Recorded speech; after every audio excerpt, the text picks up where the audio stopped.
G'day everyone, Coops here from the Whole Box and Dice, Dragon Ball Super, Mono Red, SS3, that is right, 0 blue cards in this deck, ladies and gentlemen. I absolutely hate this leader. I really dislike everything that Heightened Evolution Super Saiyan 3 Son Goku is all about.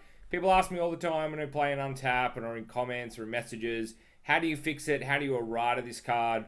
What I would have is that when your life, well obviously when you awaken, activate battle on your opponent's turn, take a card from life, refresh 3 energy. If you wanted some kind of, I guess, look, maybe you refresh 1. So you refresh 1 at the end of turn, but then the only way to get the full 3 is if you want to activate battle during your opponent's turn only, take a life. That way, if you want to tap down, you don't have that negate mana. You've got to survive through that first attack, or at least, I guess, incentivize it. Maybe that completely makes the card unplayable, but that's kind of the realm of what I would like to see, given how nuts the head start is. And I guess maybe that could be on the front side as well. You could still have the activate battle life. Yes, you awaken quicker, but you don't get as much of a reset. So for what it's worth, that's probably something that I'd like to see. But let's jump into this deck. It is 50 red cards, all in the main, not a single blue, no combo play Gohan, no super combo. And we start off with a playset of Intensifying Power Trunks, 4 copies of half the chain attack Zeno chain goodness, but we're not playing Zeno in the main, and Intensifying Power Trunks is just a key player for getting us to slam down a couple of bubbities when we get to 6 energy. The Rushing Warrior Pan and the Burst Attack Son Gohans, these cards are a bit of a flex slot actually, because depending on where the meta sits, I do really like the fact that you can use Pan to filter through your deck. I like the Burst Attack Gohan draws you back up cards. In mono red exclusive versions of this build where the side is just red as well, I do like these cards for, I guess, help against the cell chain, for example. But I also really would like to have something like a Bodyguard Legic in the deck, which in the mono red variants I do run out of the board. Digging Deep Vegeta is definitely a bit of a meta card. If you're versing predominantly aggro, you definitely don't need the Digging Deep Vegeta. But if you do get trapped without the ability to awaken, that can be a little bit tricky for the deck, because we obviously want to abuse the crutch that is the 3 energy refresh. Fearless Pan is just a huge card that comes down and just wrecks everyone's day. Turns some of our really basic cards and even things like Topos into huge double strike beaters. Chain Attack Trunks is obviously the other half of how we get the Evil Wizard out onto the battlefield. Foreseeing Hit is just the stupidest card. I can't believe they printed this. A 4-drop. Like, the fact that Bubbly is like a 6-drop 10k and Hit is a 4-drop 20k double strike and you rip 2 from hand, I just feel like they didn't pay enough attention to the power, I guess, weighting on this card. It is absolutely huge. In SS3 is totally busted because you're not penalized for tapping down with the 3 energy refresh. Jiren, Fist of Justice. This is another great card, and it is a bit of a meta card as well, because when you have things like Goku's Lineage, for example, or even, I guess, parts of the cell chain where they haven't gone to 7, or, I guess, Apes, it is really important to be able to take out active mode battle cards, and the plus 10k power is a huge part of that. But depending on what you're going to see in your locals, this is a little bit of a flex card. It's obviously a nice target for Pan as well, so a base power of 20 is always helpful. Pride and Justice Topo is just another card that we get to abuse with our 3 energy refresh. We don't have super combos, so we want to be able to run as many negates as we possibly can. The Unbreakable Gokus, the combo draws, are just super clutch and doesn't hurt us because they are in red. Kefla is an awesome target. The fact that it has the dual attack double strike after a pan, it draws a bunch of cards, it gets a whole bunch of power as well. It becomes 40k double strike on that second swing with a pan. That is just absolutely beautiful. BURRRRR is the sweetest meme in this deck. Like, when you get a Bubbity and then you play Chain Attack Trunks and then you hit a BURRRRR, it's just so beautiful. 25k double strike dual attack. Well, wait, 35k double strike dual attack. And then you pick up the pan as well, and it just goes to 40, and it's just nuts. I absolutely love it. I love BURRRRR. It was like a card that I saw, and I was just like, yes, this is a meme. We have to make this a thing. 4 copies of Bubbity. You hold on to this card. You mull for this card. You pray when you draw this card. It is beautiful. It ends games. It causes your opponent to scoop. It is a true meme. I absolutely love it. 4 copies of Vital's Assistance. We don't have really any great targets for the refresh other than Pan if we've used it as a blocker and it somehow lived. But just having a negate is awesome. We want to have kind of like, we've got 4 negates, 4 unbreakables plus a topo, so that's like your 3 energy, and a lot of the time on a heavy aggro turn, that's how you look to use them, unless of course you have multiple of the Vardos assistants in hand. The sideboard for this particular profile is blue. So we are a bit of a coward. We do move away from everything that's beautiful in the main deck. You can side out things like the Bubbity, obviously. Digging Deep Vegeta as well for the aggro matchups. Also things like BURRRRR. So there's definitely like cards that come out very quickly to allow us to get this 15 in from the side. It's always one of the things that's confused me most about the size of the sideboard for Dragon Ball Super.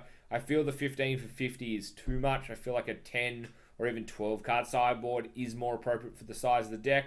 But we're pretty happy that we can put in the Zenos, we can put 10k combos in, we put Senzu Bean, we put Legendary Flute, and we get some Scientist Fu.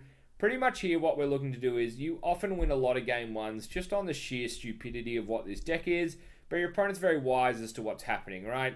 If you can move into a blue deck, and look, you will obviously be running more red than blue, so there's a very good chance that on the 2 reveal you still hit red cards. If your opponent doesn't see that you have the blue, you can have huge turns where you do suddenly have 10k pumps, and you do have Senzu Beans, and you do have Flute, or you do have access to something like a Scientist Fu as a finisher, and that's very sneaky. There are games where if you do feel lucky, you can just bring in, say, 2 copies of Scientist Fu just to roll the dice, and there are versions of the deck that I have seen that just play 2 super combos, but then you do live and die on the not having 6 red. So it is a little bit tricky, but I definitely can see the value of, having 2 10k combos in there, because when they come off, obviously massively clutch, and your opponent certainly isn't expecting them.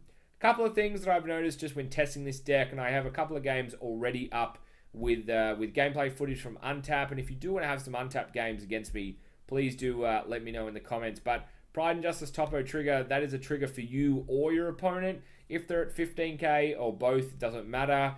So a lot of people are like, I'm only 10k, you can't use that, read the card. Topo is obviously just a nuts card. The fact that you can play it for double red, and that it has the ability that once it KOs something that it refreshes itself, is absolutely nuts. Absolutely love everything about Pride and Justice Topo. The deck does have some weaknesses. I will be the first to admit the deck has some problems. Cell Chain annihilates the deck. It is hard to hold on to 3 cards if you're holding on to, say, Trunks, Bubbity, and you're not at 6 next turn. If you're at 6 next turn, draw, charge whatever if you get off the top and you're laughing, right? You're back to business. But the deck doesn't want to get selled. Absolutely not.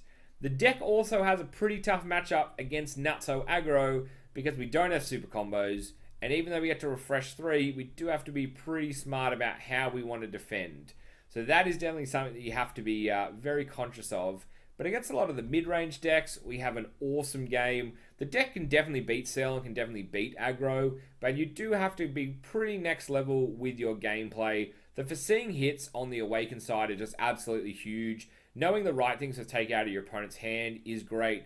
Also getting a Topo down when our opponent's going to have 2 or 3 things sideways, especially if they're just like 5k Trunks or Carvers or Gohans, that you can use Topo to just clean up everything they have. That is a huge clutch play as well, so that's something you definitely want to look out for. But all in all, the deck is a lot of fun. The 65 all red version is hilarious. I really want to play this in the upcoming Sydney Regional that we have, which is not too far away. I think the deck catches a lot of people off guard, and the board really can keep them guessing whether you do stick to all red or you bring in the blue Overrealm 15. I think that is very solid as well. And to be honest, sometimes when I'm playing Flute, I feel like you don't even need the Flute in there as well. Flute could just as easily be something like an Unyielding Spirit Trunks, but it is nice to be able to pick things up. Even picking stuff up like, say, Fearless Pan, for example, is solid if you have the extra energy, after you've swung in with it. You know that, you've gotten that pump to your board, and there are a couple of different ways you can use Flute. There's the obvious playing it on Trunks and those kind of cards, but it is nice to be able to also have them on things like the Pan, obviously the Burst Attack as well, so that's really nice. You can draw some extra cards, use Flute, bring it back to your hand, draw another card, so plenty of applications there. Pretty exciting news for the channel. We will actually be giving away an Ultimate Box, so that brand new LCG product that has just come out, we'll be giving one of them away on the channel, so make sure you are subscribed. That's the only thing that you need. So there's a whole bunch of other ways to enter, but as long as you're a subscriber to the channel, when the draw is done, you'll get yourself a sweet Ultimate Box. I'll ship that one anywhere in the world, so that's hopefully exciting for all you lovely guys and girls out there. I've been jamming a lot of Untap as of recent, so I do apologize for the lack of videos, but I'm going to try and get up some of the gameplay footage as well, because a lot of those matches are a bit hilarious. Trying things out like Zeno, the Bond Goku, Pan, Goku's Lineage, Jiren, so heaps of good stuff on the way, plus Mirror and Cell, which I play a lot as well. So some of the more, I guess, familiar decks around on the channel. So plenty of good stuff coming your way. Definitely look out for that Ultimate Box giveaway that we'll be running, and best of luck for that. All the usual YouTube stuff, guys and girls. Hit the thumbs up button if you're new. Subscribe if you haven't already to the channel. Really appreciate all the love and support that I've been getting over the last couple of weeks. As always, my name is Coops. This is the Whole Box and Dice. Peace.